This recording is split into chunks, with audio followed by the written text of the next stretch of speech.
Hello, this is Ron Paul with your weekly update for Monday, October 24th.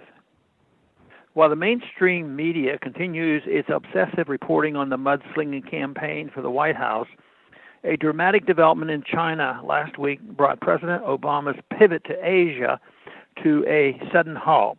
Philippine President Rodrigo Duterte, while in Beijing, announced his country's separation from the United States.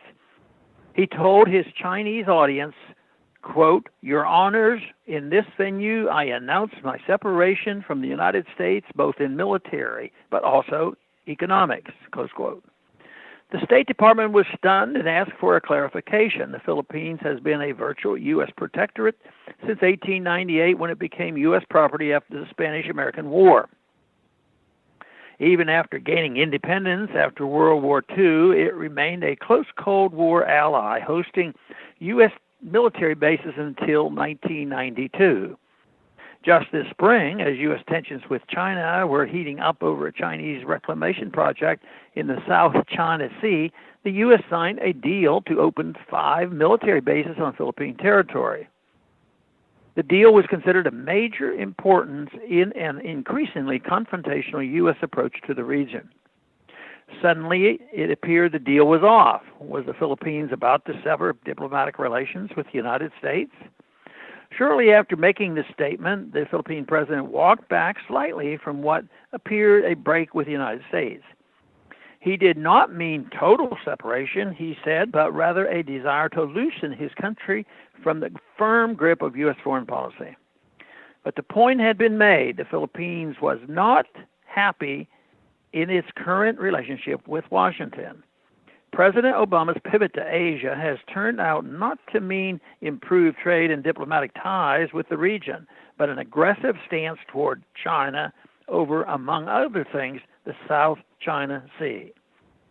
The U.S. has concluded military agreements with Vietnam and the Philippines and maintains strong military ties with Japan and South Korea.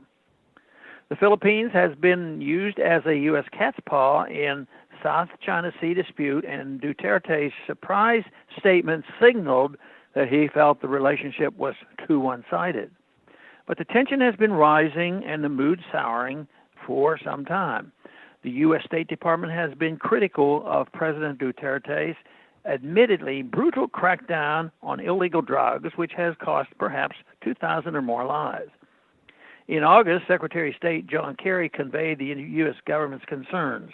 As elsewhere, such a condemnation by the U.S. likely seemed hypocritical to the Philippine president, as the U.S. leads the world in prison population with a large percentage serving long-term for nonviolent drug usage.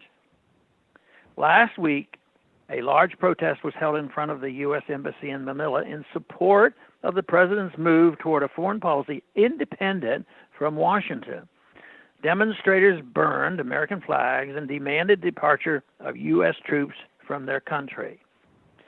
Will U.S.-Philippines relations continue to spiral downward? Or will Washington begin to see that its aggressive foreign policy in Asia and elsewhere is beginning to alienate allies? Or perhaps the next U.S. administration will decide that a CIA regime change is in order for the independent-minded Philippine president. A U.S. pivot away from confrontation with China would go a long way toward repairing strained relations with the Philippines and beyond.